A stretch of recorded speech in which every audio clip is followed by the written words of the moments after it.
somewhere. Breathe in some love. Let yourself unfold. Breathe in some love. Hello. I think this is going right. It should be. Yeah, we're in the right places. Okay, perfect. Hello, is anybody out there? I am Dr. Nikki. I am so excited to be here. This is week 3 of the live stream. Okay, who would have ever thought? I'm here. I'm doing it, and I'm enjoying it. It's getting easier every week for me to show up and be here with you all. I am excited to get into today's topic. Okay, it's the month of May. And I'm sure you are familiar with Mother's Day and Teacher Appreciation and Memorial Day and all those sorts of things. But did you also know that it's Masturbation May? And I love to talk about it because some of y'all will do everything to keep a man so you don't have to masturbate. And I'm trying to change that. Like, you will do everything but learn your own body and bring your own body sexual pleasure. And so that's what we're getting into today.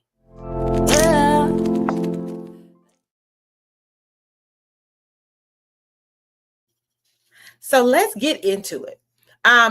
Just for the record, and as a reminder, I am a licensed psychologist. I am a pleasure coach. I am not your licensed psychologist. So whatever you hear here is for you to decide whether it resonates with you or not. So take what works and leave the rest, okay? You can always interact with me in the comments. If you're here watching, you have opinions, thoughts, questions about masturbation, drop them in the comments. I would love to be able to answer them for you today. If you're watching the recording later, that's fine. You can still drop a comment. I'm very responsive, okay? This is a community conversation, this ongoing conversation. So, what messages did you receive about masturbation while growing up? And I'm particularly interested in messages that you received as a Black woman or Black girl at the time about masturbation, about self-pleasure, about solo sex when you were growing up. Did you hear any messages? Did anyone ever talk to you about it? Or did you sort of get, school of life, sex ed, like a lot of us, and sort of figure it out on your own? If you were given explicit messages or taught very specific things, explicit, I mean, someone said something directly to you about touching your body. I would love to know whether it was positive, negative, was it mixed? Did you have questions about masturbation? Did you explore your body at a young age, in childhood, right? That is all totally normal. It is so normal. But also what is normal is oftentimes, unfortunately, or what has been normalized, let me say that. What has been normalized, however, is discussing masturbation as solo sex as a negative thing, especially in the Black culture. In fact, I am proud to say that I was part of a study that was, I'm co-author of a study. It was part of a bigger study called the Big Sex Study. These are the co-authors and the title of the paper. It came out in 2023. It's in the Archives of Sexual Behavior, and it's entitled From Sin to Sexual Self-Awareness, Black Women's Reflections on Lifetime Masturbation. And we asked exactly that question. We asked, there were 242 Black women in the Big Sex Study, right? And we asked them, like, what were you told about masturbation? Like, what were the messages that you heard growing up? What were and where did you hear the messages from, right? Were you taught anything in specific? And if so, who did the teaching, right? If you weren't taught anything, did you hear things? Did you hear comments being made by people in general about masturbation? And what was the overall sort of tone of those messages? And what we found was that more women in the sample had mixed messages. So not quite negative, not quite positive, or messages that were sort of contingent, like if this, then that, right? So mixed messages were way more prevalent than either negative, straight up positive messages, or like neutral messages altogether. And then when we looked at where the information came from, right? Who were the people, or what were the sources sort of promoting these messages about masturbation? The top three sources in our sample were religion, family, and friends, right? That makes sense.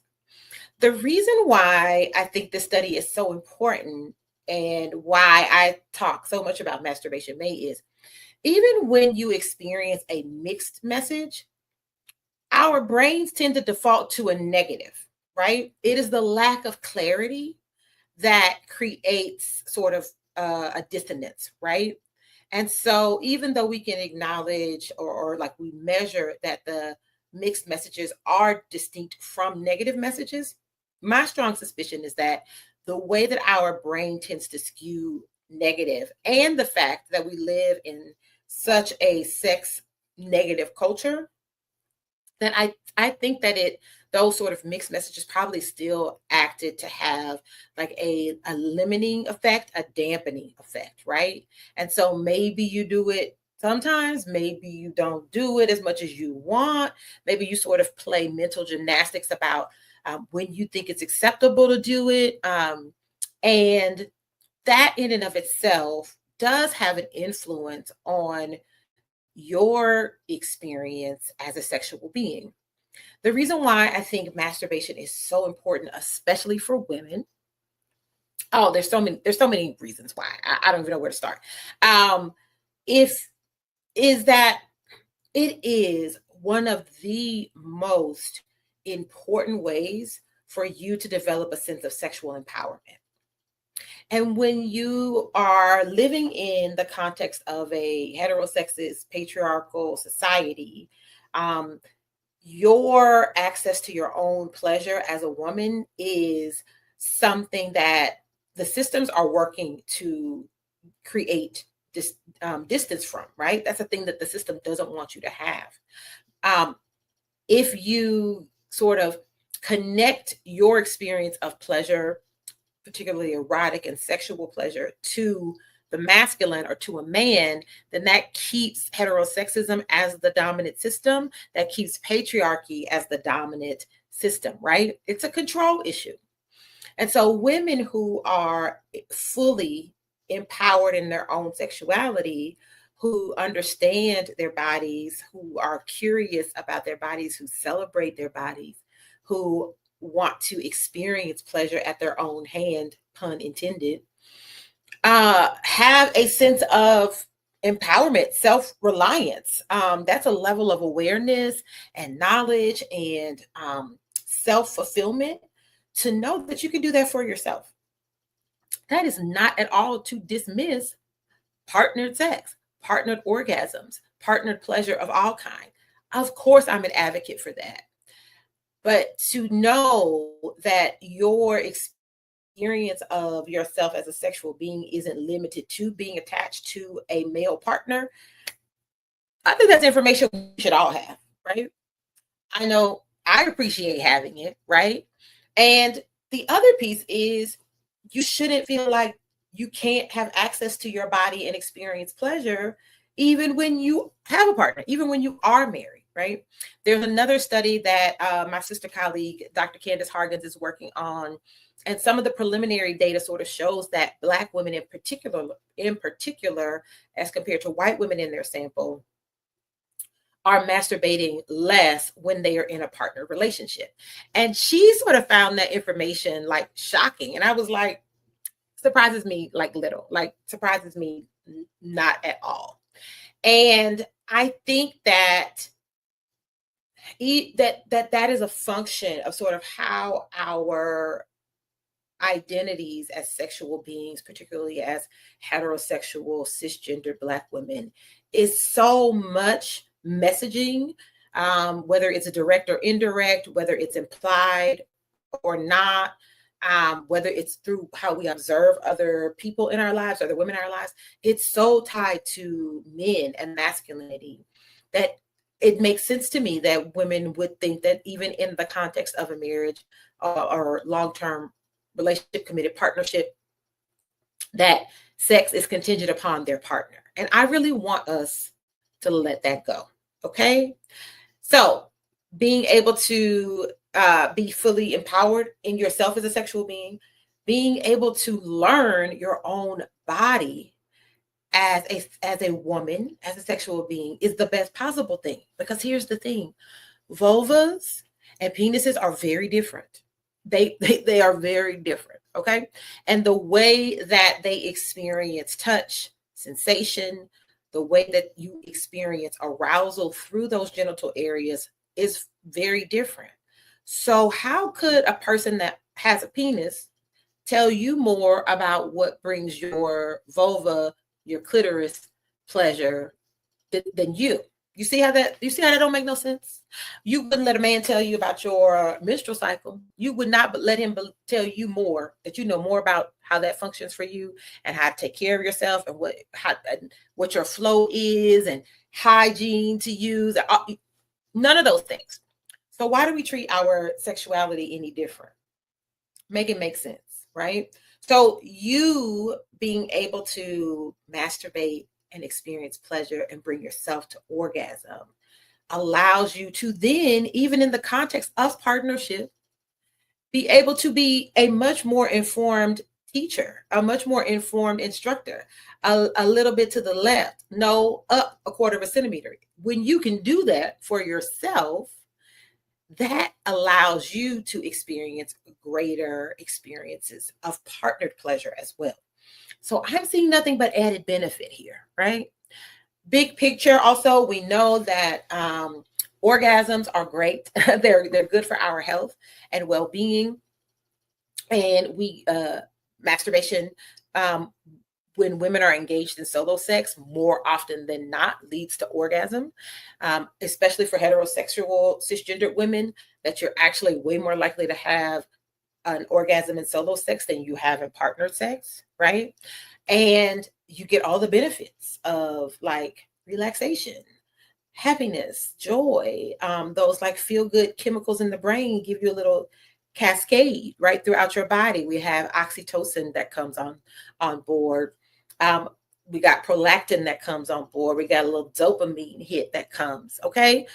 Good, juicy things that are happening in our body to bring about relaxation. It can even help reduce pain during your menstrual cycle because it relaxes the pelvic floor, right? A lot of us hold so much tension in our hips and our pelvic floor, so much so that we're not even fully aware of it, right?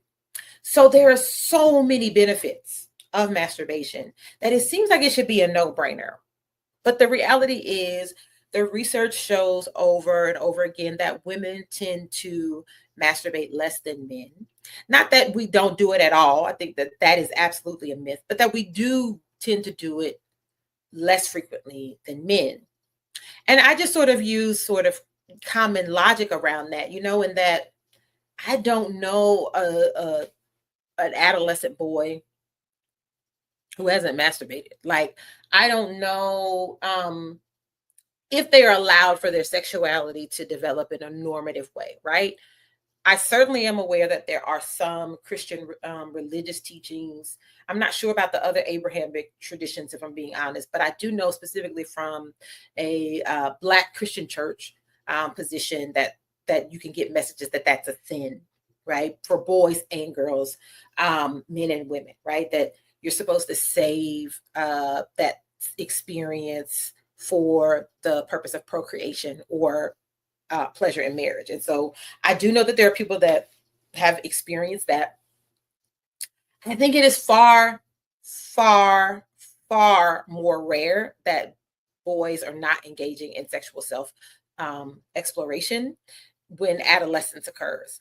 I think girls get messages that they're not supposed to do that, right? And so I'm really about subverting that and changing that narrative and turning that around. Some other myths that I hear about masturbation and in specific, masturbation with toys for women is that somehow like it lessens the experience of pleasure that you can have with your partner. It's sort of like, oh, there's, you only come with so many orgasms, or you're going to wear it out. Drop a comment in the chat if you've heard that too, like this notion of like you shouldn't be using toys because then you're not going to be able to have sex the regular way, right? Or enjoy sex the regular way. So let me firmly and completely disabuse you of that notion. Toys are designed to create a very specific outcome. That's why they are made. They are engineered and designed to do that, right? So if you're getting your money's worth, and if they work, it should be bringing you to orgasm, right? It should have the capacity to do that if that is what you were working toward and aiming towards, right? It is supposed to erotically and pleasurably stimulate your genitals or nipples or whatever sort of toy, your anus, whatever toys you're using with, right? But that's the design. There's nothing else that you would purchase on purpose that you don't want to work, right? So they're designed to do that, but there's no research at all to support that desensitizes you from having pleasurable sex, orgasmic sex without toys, right? Now, what can happen is our bodies are very intelligent. It's one of the things I think that is super awesome. And one of the things that I love doing about this, that I love about the work that I do, right? Our bodies are really, really intelligent. And so we can kind of learn the pathway to that orgasm like directly, pretty quickly when we get a toy. And so I encourage you to switch it up, right? I would say that whether you were partnered or not, whether you had one toy or a drawer of 10, but to switch it up. Because even when you are experiencing masturbation and solo sex, you should be playful and curious and excited all by yourself, right? So the same things I would tell you to do in your partner play, I'm going to suggest the same thing for your solo play, right? So let me be clear. Using toys or masturbating does not have any impact on your ability to experience partnered play, to experience partnered orgasm. It doesn't reduce or dampen your capacity for partnered pleasure. So another myth that exists about masturbation is that that it will help you, I don't know, like in some ways, like you won't need a man, right? If you could do it on your own, why would you need me, sort of thing. And so I want to also say, like, the difference between solo sex and partner sex, well, there's lots of differences, but one of the things that I want to make note of right here is who you are building the relationship with, right? That your sexuality is an ongoing evolution of a part of yourself. And in a relationship with you and your partner, there should be an ongoing evolution of those parts of yourselves interacting with each other. In the same way that masturbating allows you to continue to develop your own relationship with your body and to know yourself, right? So there's no competition at all, right? It can even be fun to engage in mutual masturbation, or there may be times in which one partner is not able to, or not aroused or in the mood or desirous of sex, and can still experience a shared sexual connection with one other partner masturbating, right? And the other one can watch. That can be fun. That can be a turn on. That can be arousing. That could be a sort of foreplay. So I really want us to disentangle this idea that like one thing is over here and the other thing is over here and the two shall never meet. I really want to encourage you to think about masturbation as an extension or just a different route, a different platform, if you will, for you to be able to experience your own sexuality. And I think that that is important, not only as you are developing through your adolescence and young adulthood around sex and sexuality, but throughout your lifespan, right? Your body changes. You will hear me say that a billion times. Your body changes, your experience of sex, your experience of yourself as a sexual being changes over time. And masturbation is a really beautiful way to nurture that relationship, to continue to help you build awareness and explore that about yourself, right? It's a really beautiful thing. I want to get to this last piece because it comes along with what I was talking about at the beginning, right? So if you remember from the research study From Sin to Self-Awareness, Black Women's Reflections on a Lifetime of Masturbation, that a lot of the messages came from religion and family and friends, right? Religion and family can oftentimes be two very controlling, limiting sources around our sexuality, and specific Black women's sexuality, right? And so oftentimes people can experience, unfortunately, a lot of shame, even in masturbating, right? That can feel like a shameful experience. So I want to acknowledge that that's a real phenomenon that happens. And if that is true for you, one, I want you to start with self-compassion and know that it doesn't mean that there's something wrong with you. And it doesn't mean that you should feel shameful. There's an opportunity for you to get curious and sort of investigate where the source of the shame is coming from, how much of the messages and values and beliefs attached to that shame still matter to you now, and how many of your own values, ideals, desires for your life as a sexual being may be now in conflict with those beliefs, right? So self-compassionately do some reflection, self-awareness about that. And one of the best ways for you to move through that sense of shame is to engage more in masturbation. When we experience the shame, we tend to want to avoid something, to stay away from it. It kind of gives us, like, as the kids say, the ick, right? You can, especially when you experience sexual shame, it can feel physiologically, right? Like a real source of disconnect. It can sort of cut off the arousal, and it can disrupt the cycle towards pleasure and orgasm. And the way to sort of move through that or break that or disentangle that is not to avoid, but it's to engage and to lean in. And I really want to encourage you to do that self-compassionately. That go into the process without expectation, go into it with an intention of self-love, of curiosity, of celebration of your body, right? Of reclaiming your body for yourself. It's yours. You are a sovereign, whole individual.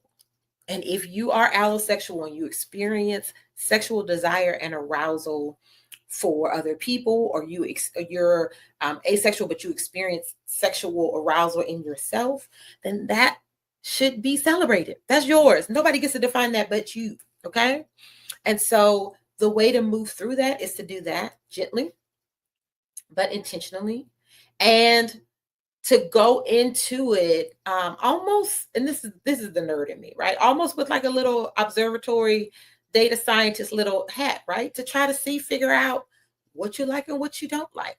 And I do encourage you to use the digits, right? Use the tools the good Lord gave you. Use your fingers, use your hands, use lube. We love lube. We love lube. We love lube. Can I say it again? So you get to know what your body feels like for yourself. You can always onboard toys. There's like 1,000,001 websites. I have several toys that I recommend in my Amazon storefront. You're welcome to visit those if you would like. I'll probably even do a whole episode about toys for women that I highly recommend. But I do, if you're new on your own masturbation solo sex journey, and you can start at any age, There is no shame. You can start at any age. I do encourage you to use your hands, get to know your body, bring yourself to orgasm, bring yourself to high levels of pleasure so that you know what that sort of tempo, pressure, rhythm, all of those things, what works for you. It will only serve you later more in life, right? You will never regret having that information. Um, so those were the main things that I wanted to talk about in terms of solo sex and masturbating for women. If I forgot anything or you have questions, again, feel free to drop them in the chat, in the comments. I would love to know what your thoughts are about that. If I've missed any, I tried to hit the highlights of the ones that I tend to hear in my work with women one-on-one or with my couples. If there are other ones that I missed, I'm always curious just to learn more about what we're being taught or not taught about ourselves as sexual beings. So let me know. So we come to one of my favorite parts of the episode, and that is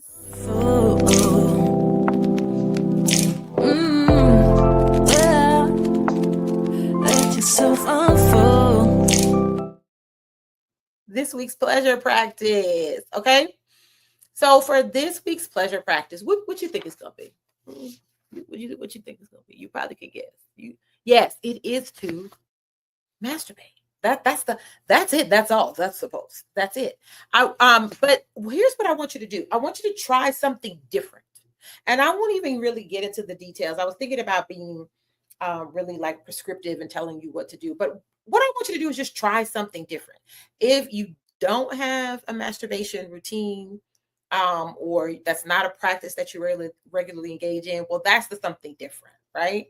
To start a practice, start that.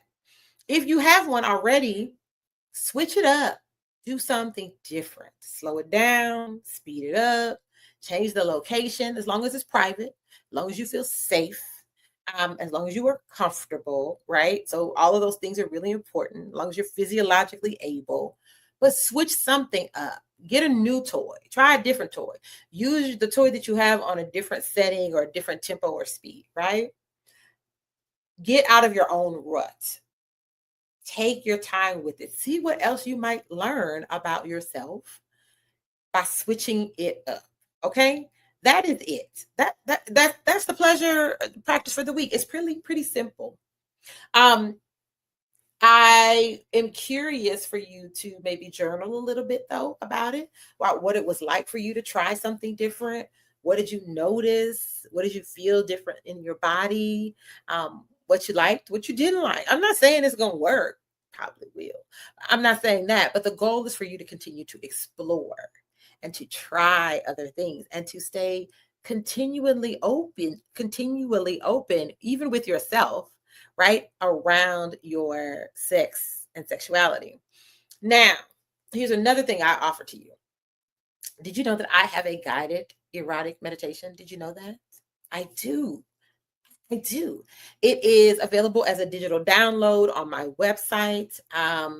I walk you through engaging each of your 5 senses as a way for you to be able to experience pleasure through each of your 5 senses. It is designed to really help you slow down and really get into your body and get curious and exploratory about all the ways that you can light yourself up, all the ways that you can experience being turned on, tuned in and turned on.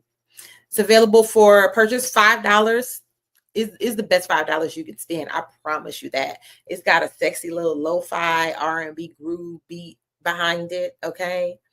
I highly recommend it. You can go to my website, www.drnikkiknows.com/shop, and it'll be right there for you. You can make that investment for yourself. Download it. It's yours forever to keep. Put your little AirPods in, put your headphones on, light a candle, have a moment with yourself. Try it out. That's the pleasure practice for the week, okay? I cannot wait to hear back about how it went for you. And then let yourself unfold. Yeah. Let yourself unfold. Okay, let me tell y'all. Let's see what we got for the Dear Dr. Nikki letter for the week. I have upgraded. Okay, I'm so proud of myself. I actually got the question typed up, and look at this. Boom, there we go. Dear Dr. Nikki, I don't like masturbating. I've tried it when I'm in a dry spell, but it just doesn't give the same as sex. I even bought the rose that everybody was talking about a couple of years back. I just feel awkward and kind of disappointed afterwards. It feels like a task, but not a fun one. What am I missing? Thank you so much for this question. This, I think, is common. I think this. When I hear that question, what I hear is that sense of shame that I was talking about. That sense that, and maybe it doesn't. It may not.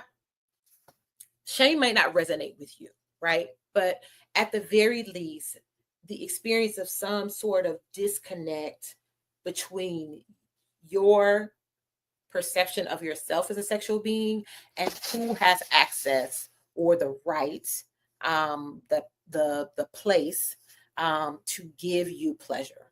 And my strong suspicion is that you received a lot of messages that your responsibility to your partner was the way that you expressed your worthiness, express your desirability, and that in that process, sort of your experience of partnered sex with men has become more central to your sense of sexuality than yourself as a sexual being in and of itself. And that, again, I want to normalize that for you. That I think that that is so common for a lot of women. So one, just again, be self-compassionate, be easy with yourself. But I do really want to encourage you to keep trying. Okay. The rose, listen, is that's a pro level tool. Okay. It's not for the newly new to the toy world type of person. Um, when stuff like that becomes really popular, like it's nothing you could do, right? And it's cute, whatever. It's not very functional. It is hard to clean. So we want to be careful. We also want to remember to wash our toys. I do need to do a whole thing on toys, right? So it's sort of hard to clean, and it can bring about a really powerful orgasm. And one of the reasons why I really encourage you to start with your hands, again, the tools the good Lord gave you, is because you really need to have a greater sense of awareness about how clitoral sensation works for you. Yeah, I got my little vulva here. I forgot that I had brought her here, right? So we got the vulva here, and we know that this is the clitoral head. I love this 3D printing because I get to pull out my little 3D clitoris, right? So these are this is the whole full body of the clitoris. It sits behind the vulva, right? The opening of the vagina. So, there are nerve endings. There are way more nerve endings in the clitoris than there are in the penis, right? Like, don't even come close. And so some people's are way more sensitive than others. Some people experience clitoral sensation through penetration. Some people experience clitoral sensation through contact across the top of their vulva or across the top of their labia, right? Maybe even internal. So learning that is really important. So if you don't know even where your clitoris is situated on your vulva, if you don't know how much sensation it can handle, direct or indirect, where are the sources of pleasure most likely to come from for you, then coming in hot with the rose, that could be a lot, right? So it makes sense to me that maybe that was not the most enjoyable situation for you. And the other thing I would encourage you to do is to slow down and focus on your breathing. Focus on being grounded and connected, and see if some of that discomfort that you're experiencing actually goes away if you just invite it, right, to leave, right? If you invite in the opportunity and space for pleasure, and you ask the discomfort to take a back seat, right? To just take your time with it and slow down and be curious. That's my answer to you. I really do hope that you keep trying and you work on that, whether you're in a relationship or not. It's worth it to you. You deserve to know how to bring yourself pleasure. You deserve to know all the ways in which your body works. I just stand firm on that. It's yours. You know, the clitoris serves one function, and that is for pleasure. Uh, why would a divine creator, whoever designed the human body, whatever in whatever way you want to conceptualize that, why would they give us something explicitly for the experience of pleasure if we weren't supposed to experience it? I kind of feel like we're supposed to use it. Like, that's where I sit with it. And that's that on that. Let me tell you a few other things. You know that if you've missed a live or you just came in late, they'll always be posted up as recording later on. Feel free to jump into the conversation by leaving a comment later. And then I'm here every Wednesday, 7 p.m. Central Standard Time. We're having a good time. I cannot remember what next week's episode is going to be about. The mind has gone blank. Make sure you follow me. Make sure you hit that subscribe button. Make sure you like. Make sure you share. Make sure you comment. You can also follow me on every other social media platform except the hateful one, but I'm on all the other ones. Find me there. If you got questions for me, drop them there. I would love to hear more from you.